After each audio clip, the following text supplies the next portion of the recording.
Alright guys, thanks for joining me in part 3 of my incredibly late Extreme Rules review. One match left to talk about. This is the main event, the ladder match for the World Heavyweight title, Jeff Hardy challenging Edge. I thought this was going to be one for the history books. I really thought that this was going to be a classic. And it wasn't bad. It was pretty good. It wasn't great though. It was just something lacking. It needed a really big spot. I wanted something really extreme from Jeff Hardy. He's meant to be all about the extreme, and I didn't really get it. Nice spots included. My favourite spot of the match was when, I'd never seen this before, Jeff turns the ladder upside down and places it on its head, opens it out, and front suplexes Edge's body onto the bits, the sort of the bits in the middle of the ladder that spread out, and the ladder kind of folded in a bit on Edge.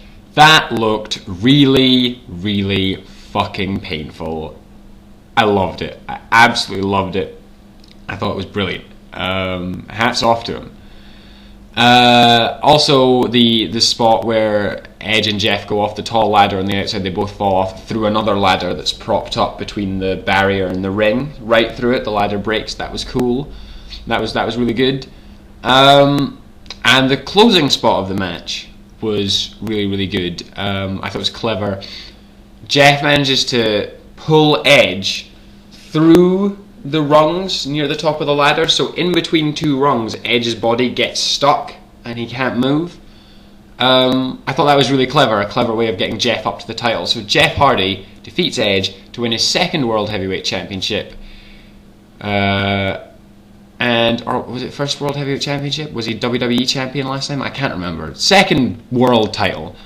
Todd Grisham, needs to stop talking absolute inane shite over spots. He really needs to stop doing that, or I murder him. There are countless spots where something interesting is happening in the ring and the commentators should be focusing on it, and he's, I don't know, talking about Batista or something totally irrelevant.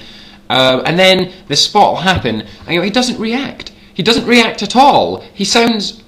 I don't know what's wrong with him. Like the main example I remember of this was the match was an Extreme Rules match between Matt and Jeff a few pay-per-views ago. I can't remember which one. And Matt won. But there's a point where Matt hit the twist of fate, and your commentator's supposed to go, "Oh, there's the twist of fate! This one could be over!" Something like that. Grisham was just like, twist of fate. Meh. In this match, there was one spot, and I don't remember what spot it was, this match here, where Grisham was just ignoring what was going on in the ring and just yabbering about nothing. Shut up! Fuck off! It makes me really angry when you get really shit commentators like that. I could do that. I could be a shit commentator. Pay me Grisham's salary, and I'll talk all the inane, boring crap you want over the most probably interesting thing that you've got on your card. Fuck off, Grisham. Sorry. Anyway, Jeff wins, and then I love the way they did this. I love it, because I don't particularly like Jeff Hardy being the world champion. I'd rather see someone else be world champion. Not that I don't like Hardy.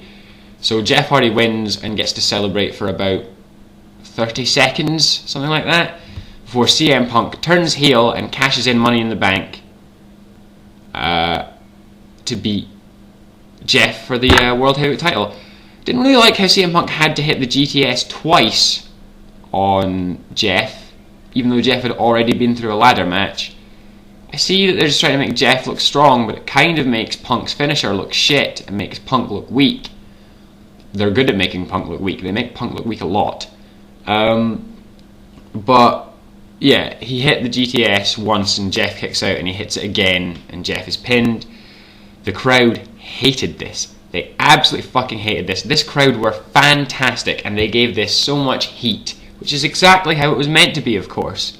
And I was delighted with this. This was fantastic.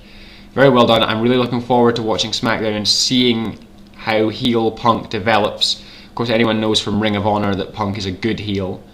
So I'm really looking forward to seeing SmackDown. And I think the main point we can take from Extreme Rules is if you look at it's a very good example. Now we can look at Raw and SmackDown and see what the difference between them is. SmackDown's champion is a young, athletic man who has become champion through a really interesting and probably much needed character development and face to heel turn, who can mix up his style with pretty much anybody and is good.